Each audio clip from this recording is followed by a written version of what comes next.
Bonjour à tous. Bonjour, bonjour. Écoutez, je suis ravie de vous retrouver aujourd'hui pour cette édition de webinaire dédiée aux prérequis de cybersécurité. Comme vous le voyez à l'écran, normalement, aujourd'hui, j'étais accompagnée de Benoît, notre directeur cybersécurité et directeur du CERT. Il se trouve qu'il est malade, donc je serai toute seule. Ça tombe bien. On parle de prérequis, on parle d'antivirus. Je pense qu'on est dans le thème, comme quoi c'est important de mettre un antivirus pour pouvoir rester résilient. Bon, en tout cas, pour ceux qui ne me connaissent pas, je suis Alexia Moreau, responsable assurance cyber chez Datac. Et dans mes vies précédentes, j'ai aussi été consultante en cybersécurité. Donc aujourd'hui, je remets cette casquette un peu plus technique pour vous. Toutefois, rassurez-vous, je vais vulgariser un maximum. C'est aussi l'idée aujourd'hui. Donc, pourquoi parler de prérequis en cybersécurité ?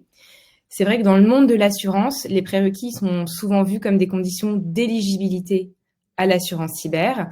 Ils permettent d'évaluer si une entreprise, elle est ou non suffisamment protégée pour être couverte. Mais aujourd'hui, moi, je veux l'aborder sous un prisme différent, qui est le prisme de la cybersécurité, pour vous donner un petit peu plus de billes. Donc, je vous le rappelle, c'est loin d'être des simples contraintes, ces prérequis. Ça constitue également des bases qui sont essentielles pour une bonne hygiène cyber pour les entreprises. Et ça permet vraiment de réduire le risque de cyberattaque et en cas d'incident, parce que oui, ça arrive, de pouvoir repartir rapidement et sans subir de lourdes conséquences.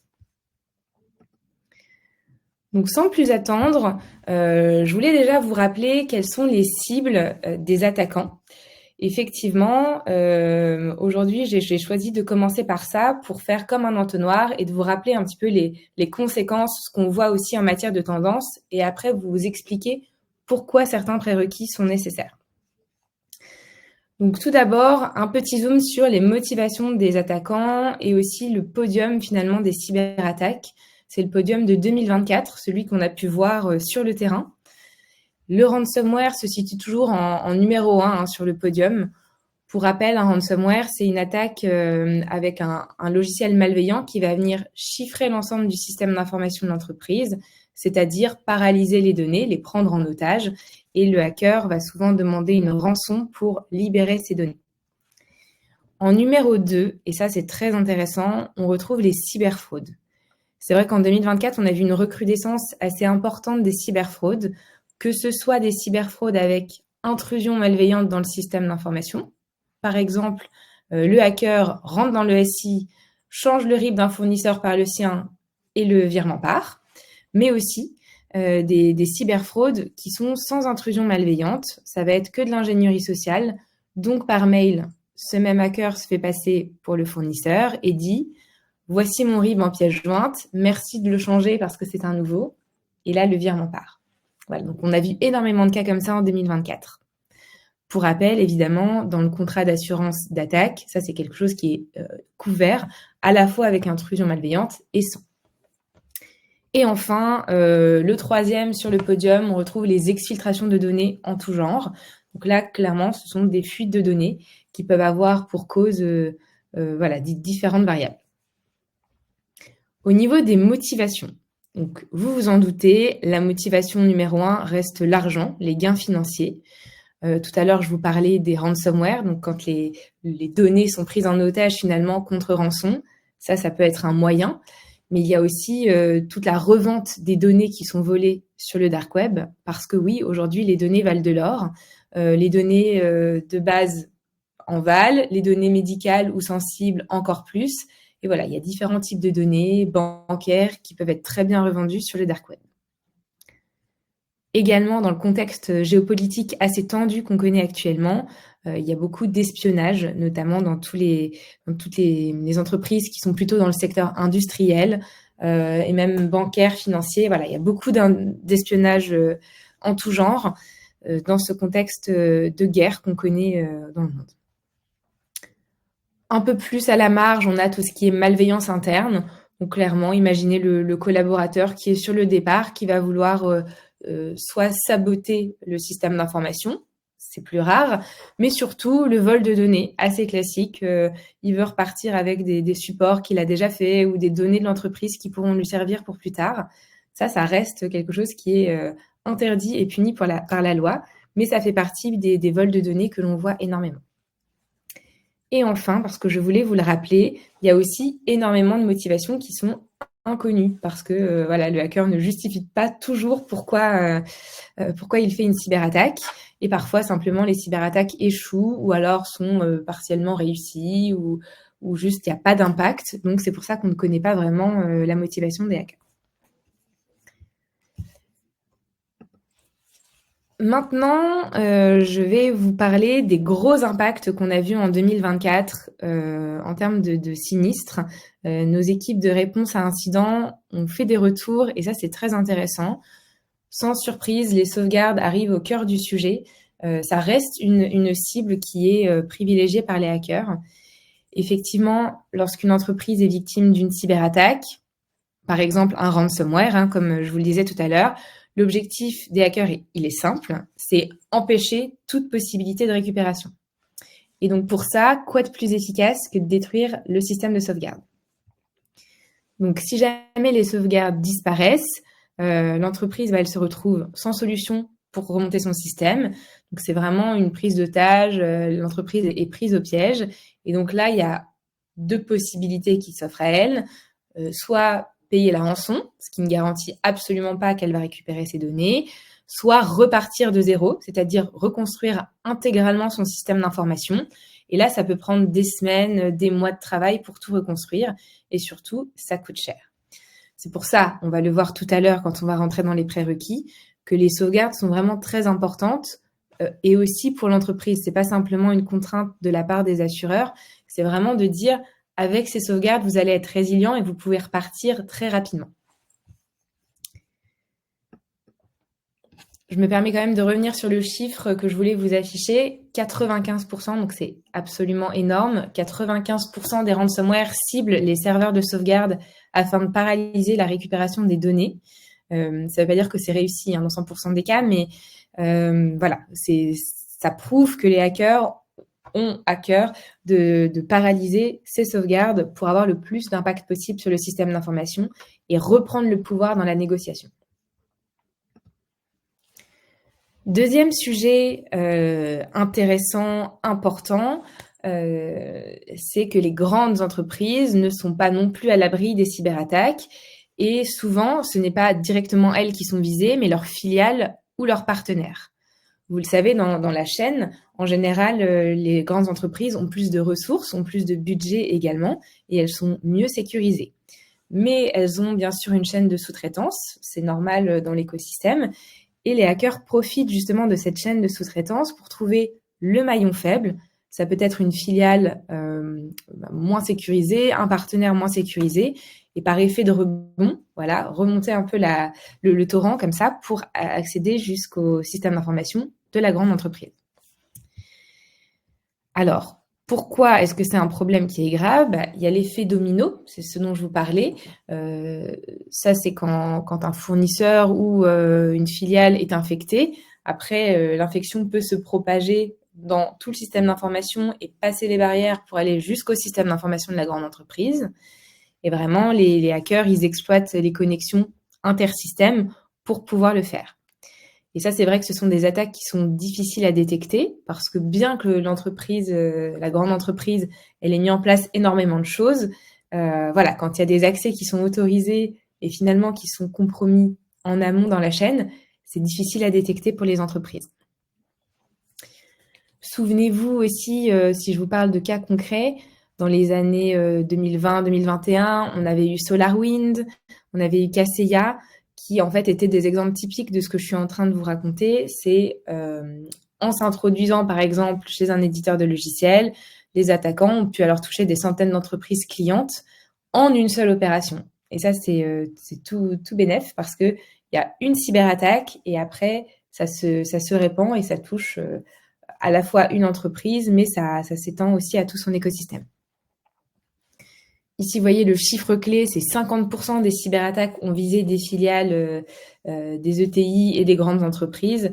Voilà, donc c'est une attaque sur deux qui essaie de s'introduire dans le système de la grande entreprise en passant par le maillon faible de son écosystème.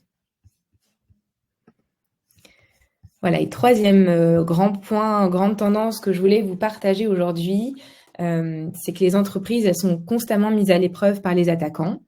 Aujourd'hui, vous le savez, il ne s'agit plus de savoir si une entreprise va être attaquée, mais plutôt quand. On voit que la menace, elle s'accélère. Les hackers sont vraiment de plus en plus rapides, ils sont mieux organisés et ils utilisent aussi des techniques qui sont de plus en plus sophistiquées.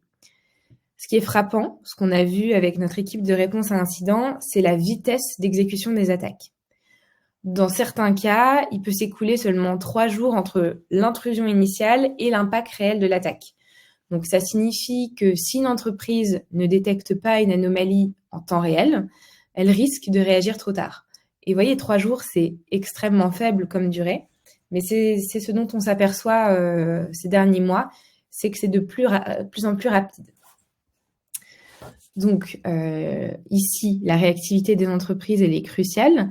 Ça peut passer par des logiciels justement qui analysent en temps réel. Vous connaissez les EDR, j'imagine.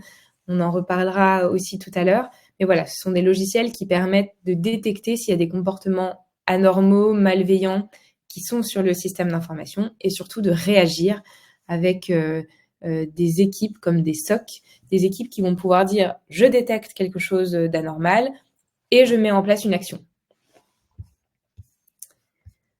Voilà pour les retours terrain avec notre CERT. Je vous rappelle que cette présentation, elle vous sera partagée, que le replay de cette vidéo, elle vous sera aussi partagée. Comme ça, vous pourrez aussi voir nos immersions terrain avec notre CERT. C'est des choses qu'on a réellement vécues et je trouve ça toujours intéressant de vous partager ce qu'on peut vivre sur le terrain. Pour vous, courtiers, c'est aussi des éléments qui vont vous permettre de donner un peu plus de concret à ce risque qui reste parfois pour certaines entreprises un peu trop immatériel. Alors maintenant qu'on a parlé des menaces, je vous propose qu'on parle de comment se protéger. Et alors comment se protéger? Ça va passer par les différents prérequis de cybersécurité, dans le sens où nous, on considère que c'est vraiment une base à avoir pour pouvoir repartir rapidement en cas de cyberattaque et aussi se prémunir correctement des cyberattaques. Je vais commencer par les sauvegardes. On en a parlé en introduction. C'est vraiment quelque chose qui est très, très, très important. Alors, pourquoi les sauvegardes sont cruciales? Imaginez un incendie chez vous. Vous avez tout perdu, mais heureusement, vous aviez fait des copies de vos documents importants dans un coffre-fort, ailleurs, enfin quelque chose en tout cas qui n'a pas été compromis par l'incendie. C'est exactement le rôle des sauvegardes en cybersécurité. Elles permettent de reconstruire le système en cas de cyberattaque. Les ransomware, on en a parlé beaucoup, les pannes, les suppressions accidentelles, etc.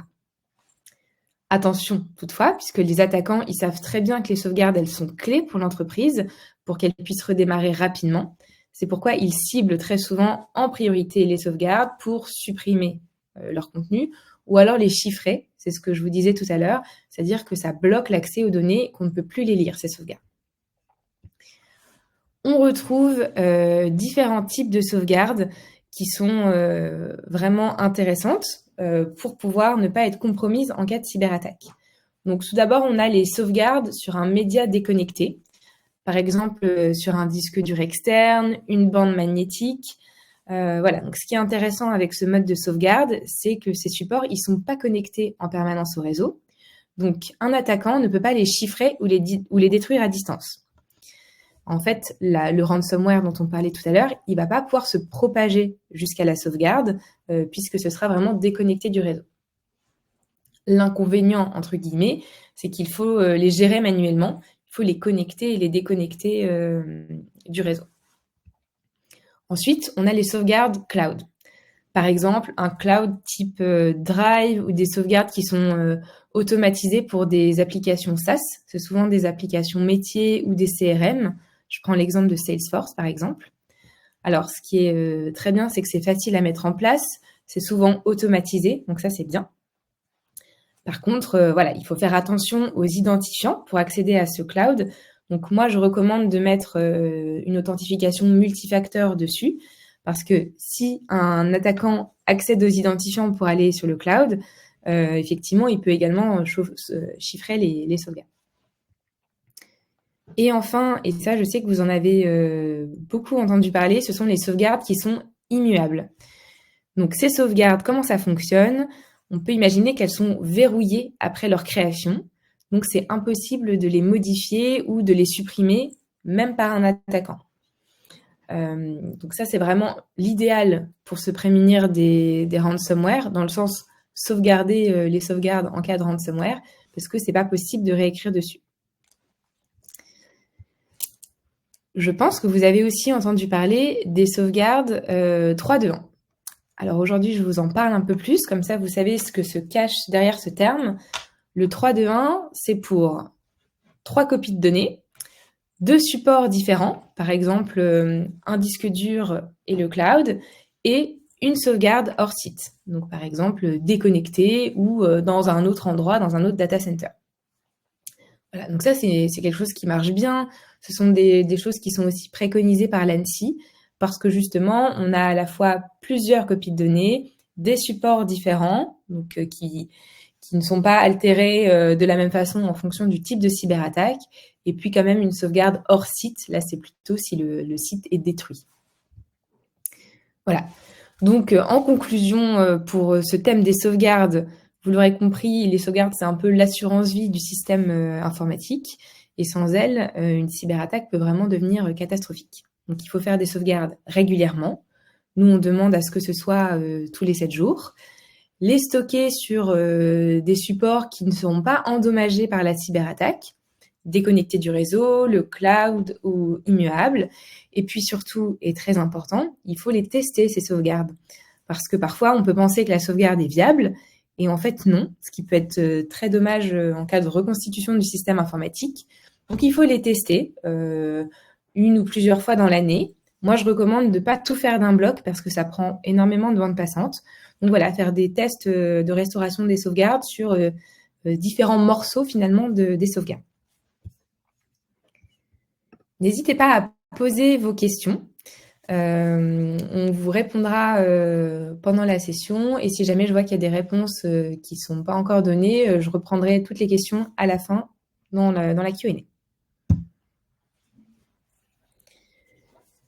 Ici, je vous ai remis un schéma que je trouve vraiment bien, qui explique justement les différents types de sauvegardes que je viens de vous lister et les caractéristiques, c'est-à-dire la rapidité d'implémentation, le niveau de sécurité des sauvegardes et à quel point c'est déployé ou non dans les organisations. C'est vrai que ça va dépendre aussi du secteur d'activité et de la taille de l'entreprise. Prérequis suivant à vulgariser, les antivirus. Tout le monde en a bien sûr entendu parler, beaucoup d'entre vous en ont d'ailleurs sur leur ordinateur, mais bon, aujourd'hui, je vais vous expliquer réellement comment ça fonctionne. Donc, un antivirus, qu'est-ce que c'est?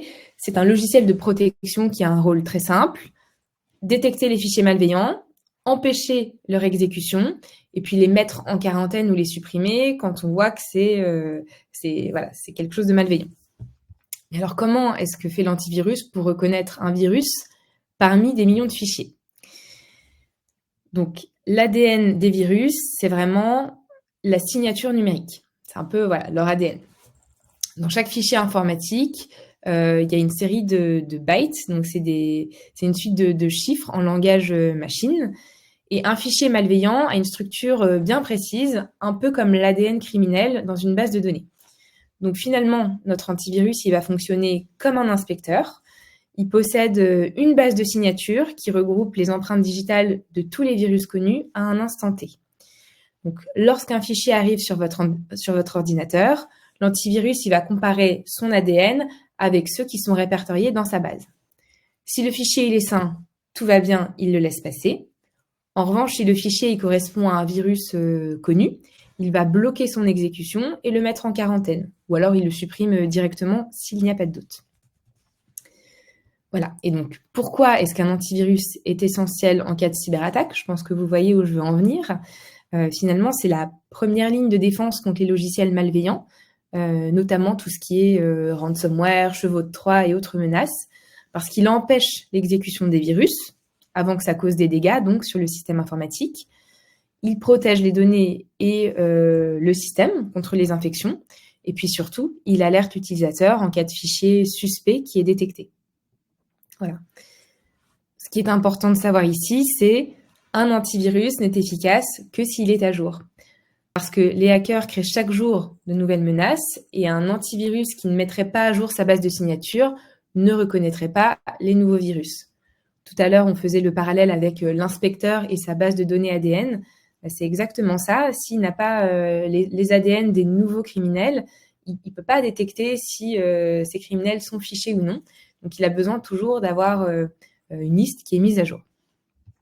Voilà, donc il faut vraiment comprendre que l'antivirus, il fonctionne comme un élément clé en cybersécurité, mais par contre, il ne suffit pas à lui seul. Pour une protection efficace, il doit vraiment être complété par des mises à jour régulières, une mise à jour des utilisateurs, et puis bien sûr d'autres mécanismes de défense. Je vous ai remis sur l'encart bleu en bas à gauche, qui a un peu différents niveaux d'antivirus. Ça a beaucoup évolué ces dernières années. Donc il y a l'antivirus classique que je vous ai décrit.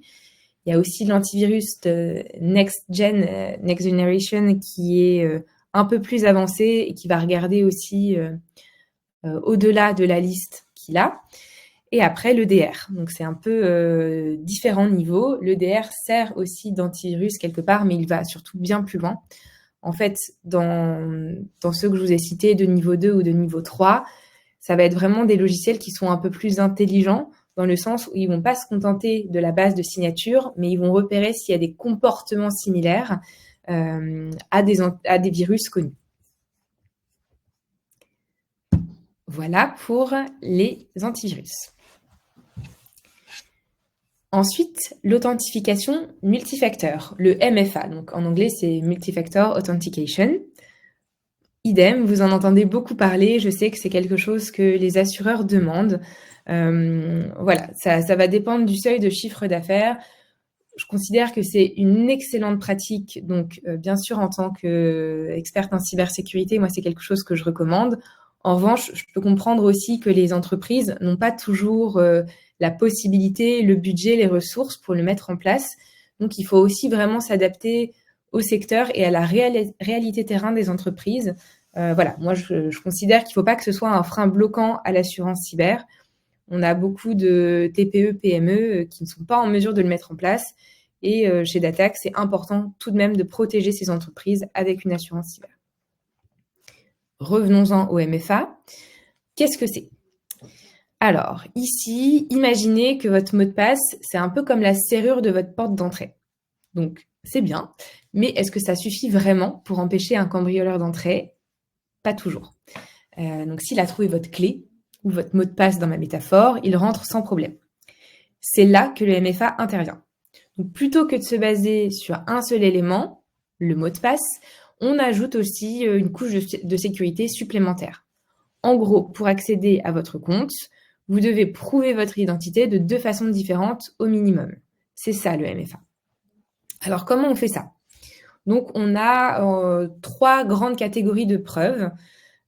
Quelque chose que je sais, quelque chose que j'ai et quelque chose que je suis. Donc, si on prend le premier, quelque chose que j'ai, quelque chose que je sais, excusez-moi. On va avoir le mot de passe, on vient de le citer, ça peut aussi être un code PIN, une réponse à une question secrète. Ensuite, on a le quelque chose que j'ai. Là, ça peut être votre téléphone pour recevoir un code par SMS, ou alors une clé USB de sécurité ou une carte bancaire. Vous savez, il y a des petites clés, c'est des YubiKey, qui vous permettent aussi de vous authentifier avec ce deuxième facteur. Et le troisième, quelque chose que je suis. Là, ça va être tout ce qui est empreinte digitale, reconnaissance faciale, la rétine, bref, des données qui sont biométriques. Certains d'entre vous l'ont déjà notamment sur leur téléphone avec le Face ID pour pouvoir déverrouiller le téléphone. Prenons un exemple concret. Vous voulez vous connecter à votre compte bancaire en ligne. Avec le MFA activé, après que vous ayez rentré votre mot de passe, vous allez recevoir un code sur votre téléphone. Et donc, même si quelqu'un connaît votre mot de passe, il ne pourra pas se connecter sans ce deuxième facteur. Voilà, donc ça, c'est important, c'est crucial. Effectivement, les attaques sur les mots de passe, elles sont de plus en plus fréquentes. Les fuites de données, le phishing, les logiciels malveillants, voilà, on en a vu énormément ces derniers mois. Souvenez-vous de Free, Boulanger, etc. Même en tant que que utilisateur, pas que professionnel, mais dans votre vie de tous les jours, vous êtes menacé par ce risque de récupération de vos logins et mots de passe. Donc, c'est important d'activer le MFA dès que vous le pouvez. Voilà. Et donc, si vous utilisez le MFA, c'est bien, mais sachez aussi que peut-être vous l'utilisez sans le savoir, dans le sens où quand vous recevez un SMS de validation après un achat en ligne, ça c'est du MFA. Quand votre téléphone vous demande de poser votre empreinte digitale pour déverrouiller votre application bancaire, ça aussi c'est du MFA. Donc finalement, c'est quelque chose qui est dans notre quotidien et qui est de plus en plus implémenté dans les entreprises.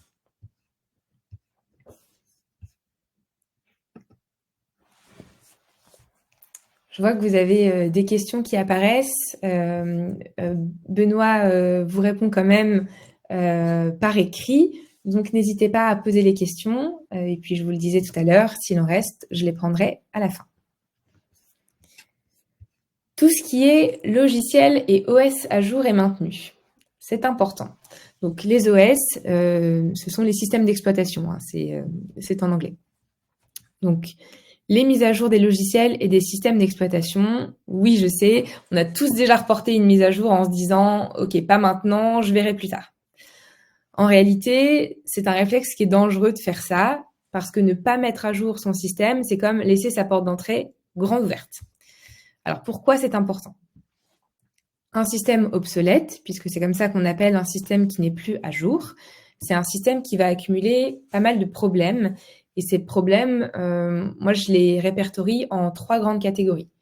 La première, ça va être des difficultés métiers, c'est-à-dire des difficultés d'interconnexion avec d'autres outils. Si votre ordinateur il fonctionne avec un vieux logiciel qui n'est plus compatible avec de nouveaux outils, ça va être compliqué de faire tourner certaines applications, il va y avoir des bugs à répétition, des fichiers qui ne s'ouvrent plus. Bref, au quotidien, ça va être compliqué de travailler. Le deuxième risque, qui est réglementaire cette fois-ci, avec des lois comme le RGPD par exemple, voilà, il y a certaines obligations de sécurité qui sont imposées. Et c'est vrai qu'utiliser un système qui n'est pas mis à jour, ça peut entraîner aussi des problèmes légaux si une faille cause une fuite de données personnelles. Et puis la troisième catégorie, ce qui nous intéresse le plus aujourd'hui, c'est le volet cybersécurité. Un logiciel ou un système d'exploitation qui est obsolète, il contient des failles. Et ces failles, elles ne sont plus corrigées par l'éditeur. C'est ça que ça veut dire. Donc les hackers, ils les connaissent, ces failles, parce qu'elles sont plus ou moins publiques, et ils en profitent pour s'infiltrer via ces failles. Je ne sais pas si vous vous souvenez de WannaCry, pareil en 2020. Par exemple, c'était une attaque qui a touché des milliers d'entreprises en exploitant une faille connue sur d'anciennes versions de Windows. Donc, si ces systèmes avaient été mis à jour, ils n'auraient pas été vulnérables comme ça. Alors, vous allez me demander, ok, d'accord, il y a des systèmes qui sont obsolètes, mais alors, lesquels sont encore supportés et lesquels sont obsolètes ? Alors, si je vous parle uniquement des Windows, parce que c'est vrai que les parcs informatiques aujourd'hui sont majoritairement composés de Windows, que ce soit côté PC ou serveur. Au niveau des PC, tout ce qui est Windows 7, Windows 8, ils sont plus à jour depuis janvier 2023. Et puis les versions qui sont antérieures, Windows XP et compagnie, c'est sûr que c'est obsolète depuis très longtemps. En revanche, Windows 10, il est supporté jusqu'en octobre 2025. Donc, vous voyez, ça approche. Et Windows 11 est toujours supporté, bien sûr. Maintenant, côté serveur, tout ce qui est Windows Server 2016 et plus récent, c'est toujours maintenu. En revanche, les Windows Server 2012 et antérieurs ne reçoivent plus les mises à jour. Donc, voilà, il y a des failles qui sont connues par les hackers et qui peuvent être facilement exploitées. Donc, si vous utilisez un vieux Windows 7 ou un ancien serveur, il est temps de se poser la question de la mise à jour. C'est pareil pour les assurés, les entreprises et les clients que vous avez en portefeuille. Donc, maintenant, on a vu qu'il y avait des systèmes qui étaient obsolètes. On sait quels sont ces systèmes qui sont obsolètes. Maintenant, que faire quand on ne peut pas les mettre à jour ? On sait bien, dans certaines entreprises, mettre à jour un système, c'est pas si simple. Il y a certains logiciels métiers qui ne sont plus compatibles avec de nouvelles versions. Ou alors, je prends l'exemple d'une usine, c'est vrai que c'est compliqué d'arrêter une machine pour la mettre à jour parce que voilà, c'est toute la chaîne de production qui doit s'arrêter. Dans ce cas-là, il y a des alternatives. On peut soit acheter une extension de support auprès de l'éditeur, donc c'est demander un peu plus de temps en fait sur cette version. Windows propose ce qu'on appelle un Extended Security Update, ESU, peut-être que vous l'avez vu passer dans certains questionnaires de sécurité. En gros, vous payez pour continuer à recevoir des mises à jour de sécurité sur un système qui est obsolète. En revanche, ici, le problème, c'est que c'est souvent très cher. Je vous donne un exemple. Sur Windows 7, l'extension de support, elle peut coûter jusqu'à plusieurs centaines d'euros par machine et par an. Donc, vous voyez, ça peut vite chiffrer sur un parc informatique. Une autre solution, ça peut être d'isoler la machine du réseau interne. Donc, si une machine obsolète, elle doit rester en fonction pour une raison ou une autre, une des solutions, c'est de la mettre sur un réseau qui est isolé, parce que ça va éviter qu'un virus arrivé sur une autre machine du réseau puisse s'y propager. Donc, comment on fait ça? En général, on peut la placer dans un VLAN séparé ou en utilisant des pare-feux stricts pour limiter les connexions avec le reste du réseau. C'est une bonne transition avec un autre prérequis qui va arriver, la segmentation réseau. Qu'est-ce que c'est et comment ça marche? Avant ça, je vous donne une troisième astuce, entre guillemets, pour pallier aux logiciels obsolètes, aux machines qui sont obsolètes, c'est déconnecter cette machine d'Internet. Un ordinateur qui est obsolète, qui est connecté à Internet, c'est un énorme danger. Ça devient une cible très facile pour les hackers et ils peuvent prendre le contrôle de cette machine par une faille connue. Ça leur permet de rentrer dans le système et après, ils peuvent accéder à tout le reste du système informatique. Donc, c'est un danger. Donc, si possible, il vaut mieux complètement déconnecter la machine d'Internet et surtout limiter son usage à des tâches qui sont très précises, voilà, pour réduire au maximum le risque. Pourquoi je vous parle de tout ça? Encore une fois, chez Datac, la moitié de nos équipes sont composées d'ingénieurs en cybersécurité qui connaissent bien la réalité du terrain. Et c'est vrai qu'on ne veut pas juste dire c'est soit tout est à jour, soit vous n'êtes pas éligible, parce que c'est pas comme ça que ça marche dans les entreprises. Donc, on propose aussi des alternatives et pour nous, ça nous va également. Enfin, on en parlait juste avant, la segmentation réseau et le pare-feu. Je reviens sur les chiffres qui sont à l'écran parce qu'ils sont intéressants.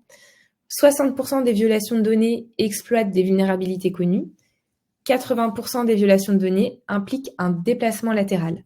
Donc un déplacement latéral, c'est quand un hacker est rentré par une machine et qui va se déplacer dans le système informatique sur d'autres parties du réseau.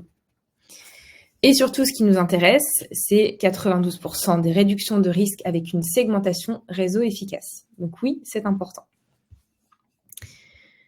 Un réseau mal segmenté qui permet aux attaquants de se déplacer facilement d'une machine à une autre, c'est quelque chose qu'on veut éviter. Donc déjà, la segmentation réseau, qu'est-ce que c'est concrètement? On va repartir dans les métaphores. Imaginez un bâtiment qui est sans porte ni cloison. Tout est ouvert. Un loft. Donc n'importe qui peut se déplacer librement dans ce bâtiment. Si un intrus, il entre, alors il peut aller partout sans restriction. C'est exactement ce qui se passe dans un réseau qui n'est pas segmenté. Une fois qu'un hacker s'infiltre, il peut vraiment se propager rapidement et atteindre les serveurs critiques, puisqu'il n'y a aucune porte ni aucune cloison qui va l'en empêcher. Donc la segmentation réseau, c'est ça, c'est mettre des cloisons, c'est mettre des barrières pour limiter les déplacements d'un attaquant. Donc pour ça, il existe plusieurs approches. Le pare-feu, je referai un zoom tout à l'heure dessus.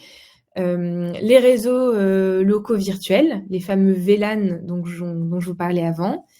Des réseaux définis par logiciel et la DMZ, donc c'est la zone démilitarisée. C'est comme ce qu'on a entre la Corée du Nord et la Corée du Sud. C'est une zone tampon finalement qui va permettre de bien segmenter le réseau. Je ne vais pas rentrer dans le détail technique de tout ça parce que c'est pas l'idée aujourd'hui. Moi, j'ai vraiment envie de vulgariser ce sujet pour que vous puissiez mieux le comprendre, mieux expliquer les prérequis aussi qui sont demandés à vos clients et puis aussi comprendre en quoi c'est quelque chose qui encourage aussi votre client à mettre des mesures solides pour renforcer son niveau de cybersécurité globale. Je vous ai promis un petit zoom sur le pare-feu, on va le faire maintenant. On peut dire que c'est un peu le vigile du réseau. Le pare-feu, c'est le premier rempart de la segmentation et son rôle principal, finalement, c'est de filtrer les connexions et d'empêcher les accès non autorisés. Imaginez un vigile devant un établissement. Donc là, l'établissement, c'est le système informatique. Et donc ce vigile, il a une liste de personnes interdites à l'entrée. Lorsqu'un bus de visiteurs arrive, le vigile, il va vérifier, que chaque personne dans le bus n'est pas sur la liste noire et que tout le monde vient bien du même bus. Donc, pas que quelqu'un ait été remplacé en chemin. Si tout est bon, le bus passe. Sinon, le bus est bloqué. Donc, voilà, ça c'est un peu pour vous donner de manière imagée le fonctionnement d'un pare-feu. Pourquoi c'est crucial en cas d'attaque? Donc, sans pare-feu, sans segmentation réseau, un hacker qui réussit à entrer dans le réseau peut tout explorer, comme dans un open space sans mur, vous voyez. Et donc, avec une segmentation efficace, là, par contre, l'attaquant, il est limité dans ses déplacements. Ça veut dire qu'il ne peut pas atteindre des serveurs sensibles facilement. On détecte aussi plus facilement et plus vite des tentatives de mouvement, ce qui permet de réagir rapidement et avant surtout que l'attaque ne s'étende. Et puis surtout, les zones critiques, comme les serveurs sensibles, les bases de données, les applications sensibles, elles vont être quelque part isolées. Donc même si un poste utilisateur est compromis, le cœur du SI, vraiment le cœur sensible du SI, il va rester protégé. Donc vous l'aurez compris, un bon réseau, c'est un réseau qui est cloisonné et la segmentation, dont le pare-feu, permettent de limiter l'impact d'une cyberattaque et surtout d'éviter que tout le système d'information y soit compromis en cas d'intrusion. Voilà. Donc voilà pour le focus sur les différents prérequis, en tout cas ce que je considère comme étant la base de l'hygiène en cybersécurité. Tous ces prérequis, ils ne sont pas demandés automatiquement à toutes les entreprises. Je vous le disais tout à l'heure, il faut quand même faire quelque chose qui est cohérent avec la réalité du terrain. Donc, pour les plus petites entreprises, il y aura vraiment que la toute base, c'est-à-dire l'antivirus. Les antivirus, ils sont gratuits, donc c'est facile à les mettre en place. Et les sauvegardes, parce que les sauvegardes, on considère que c'est vraiment clé dans la résilience d'une entreprise. Donc, on veut inciter aussi les entreprises à mettre cela en place. Enfin, je vais terminer avec nos outils et services de prévention pour soutenir les entreprises. Vous voyez tout ce que je vous ai présenté avant. Tout ça, si un de vos clients n'a pas encore ces prérequis en place, nos équipes d'experts en cybersécurité peuvent les aider à mettre ça en place. Parce qu'on veut aussi aider les entreprises à pouvoir augmenter leur niveau de cybersécurité. Donc, nos équipes, elles sont en capacité de les aider à se mettre en conformité, entre guillemets, avec ce qui est demandé par l'assurance d'attaque, mais pas que, parce que tous les assureurs sur le marché demandent à peu près la même chose en termes de prérequis de cybersécurité. Pour rappel, sur cette slide, effectivement, toutes les mesures de cybersécurité, elles sont très importantes pour une entreprise. Ça va permettre à l'entreprise de pouvoir se prémunir des risques cyber, mais le risque zéro n'existe pas. C'est pour ça que, bien que les meilleures mesures de cybersécurité aient été déployées sur le système informatique d'une entreprise, voilà, ça arrive encore qu'il y ait un risque. On appelle ça le risque résiduel. Et ce risque résiduel, il n'y a qu'une seule manière de le traiter, c'est avec une assurance cyber. C'est-à-dire que même si une entreprise a bien tout mis en place, malgré ça, elle est victime d'une cyberattaque, alors là, l'assurance cyber prend le relais et va pouvoir indemniser l'entreprise en cas de cyberattaque ou d'incident cyber plus largement, pour pouvoir l'indemniser de manière financière et surtout l'accompagner avec des experts tout au long de l'incident pour le résoudre. Certains d'entre vous connaissent déjà bien nos services de cybersécurité. C'est intéressant de le rappeler et puis aussi pour ceux qui nous connaissent un peu moins, de vous les présenter. Donc chez Datac, pour chaque assuré, on propose un accès qui est gratuit à notre espace d'Attaque Défense, sur lequel l'assuré va pouvoir retrouver plusieurs outils et services de cybersécurité. Donc c'est à disposition. On a tout d'abord le scan cyber, donc c'est une technologie qu'on a développée maison, donc sur laquelle on a un contrôle total et qui permet, sur la base du nom de domaine, donc ça va être le site, par exemple, le site principal de l'entreprise, on va pouvoir regarder tous les sous-domaines, donc toute la ramification, et identifier sur tout ce que l'on voit de l'extérieur les failles, les vulnérabilités, les ports ouverts, les données qui auraient fuité sur le dark web également, pour pouvoir faire un scan extérieur de la maison, voir s'il y a des portes ouvertes, des fenêtres qui pourraient servir de porte d'entrée, un garage mal fermé, et puis surtout avertir l'assuré et dire un peu comment est-ce qu'il peut corriger cela, nos recommandations. Ce scan, il tourne en continu et donc l'assuré va pouvoir voir au fil de l'année l'évolution de son cyberscore finalement, et puis regarder s'il y a des choses à corriger, parce que parfois des vulnérabilités ressortent en cours d'année. Ensuite, nous avons la partie audit cyber.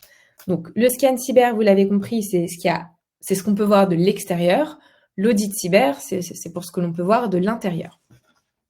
Ça va être finalement un module avec une série de questions auxquelles l'assuré peut répondre. Et ça va nous permettre, après analyse de ces réponses, de définir un plan d'action 100% personnalisé pour l'assuré, en fonction de ses réponses, en fonction de son contexte, son secteur, pour lui faire des recommandations sur les prochaines étapes. Qu'est-ce qu'il peut encore mettre en place pour s'améliorer en cybersécurité? Donc ça, c'est intéressant aussi pour lui, parce que parfois, ça permet de justifier à sa direction de pouvoir débloquer des budgets pour mettre en place certaines mesures de cybersécurité. Donc ça, c'est vraiment aussi intéressant, et on est les alliés finalement, les alliés cyber des assurés en assurance cyber. Ensuite, nous avons un module de scan d'Active Directory et de cloud. Là, c'est un tout petit peu plus technique, mais sachez que c'est quelque chose qui ne peut pas se faire sans le consentement de l'assuré, puisque c'est quelque chose qui va avoir lieu en interne.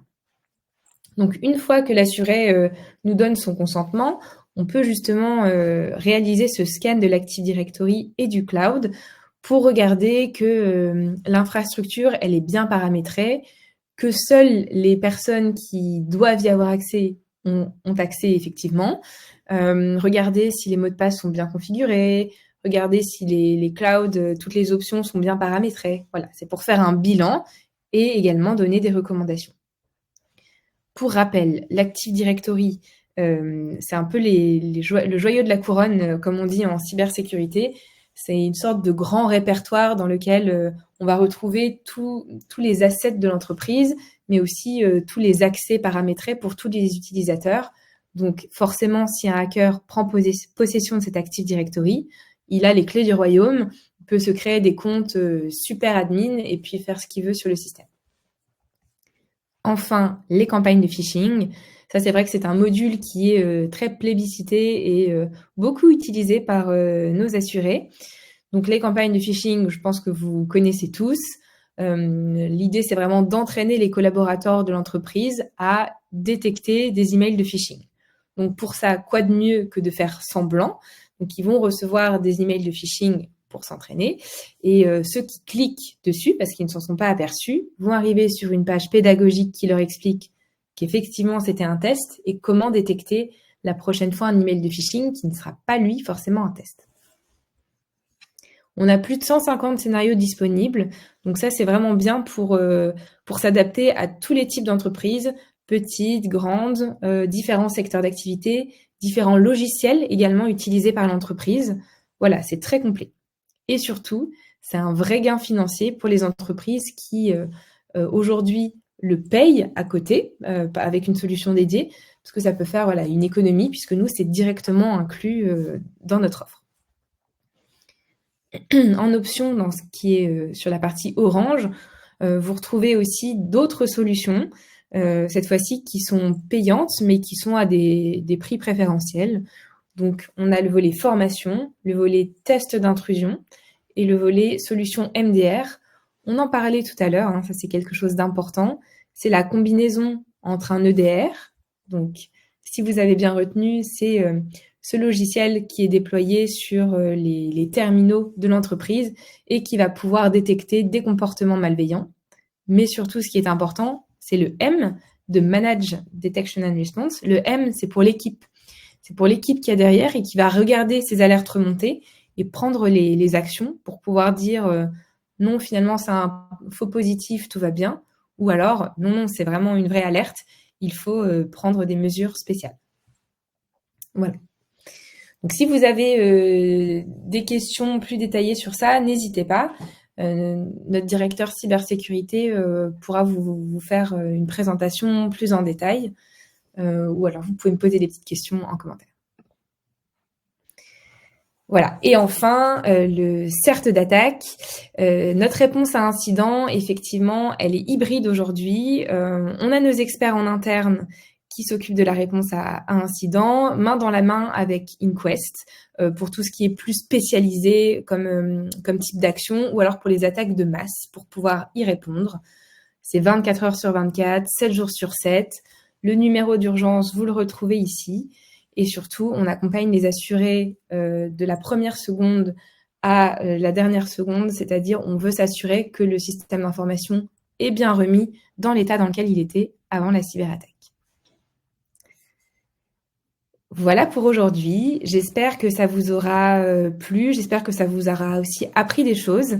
En tout cas, n'hésitez pas si vous avez des questions. Je vois qu'il y a déjà eu beaucoup de réponses. Et qu'on arrive aussi à la fin du temps de ce webinaire. Donc, si vous avez plus de questions, n'hésitez pas à nous contacter. N'hésitez pas aussi à contacter les commerciaux de vos régions, puisque ce sont vos interlocuteurs privilégiés. Et retrouvez-nous aussi dans d'autres webinaires, dans les réunions aussi que vous pouvez demander avec vos assurés pour parler de cybersécurité, pour parler d'assurance cyber, puisque c'est quand même le cœur du sujet avec l'intégralité de nos garanties. Tout ça est disponible dans votre plateforme courtier. Vous pouvez prendre rendez-vous avec nos experts à n'importe quel moment. Bon, en tout cas, je vous remercie de votre présence aujourd'hui. Je vois que vous avez été nombreux, donc ça me fait plaisir que ce sujet vous intéresse et j'espère que vous aurez les clés pour pouvoir en parler et aussi savoir le vulgariser. Donc, merci à nouveau et à très bientôt dans un prochain webinaire. Bonne journée!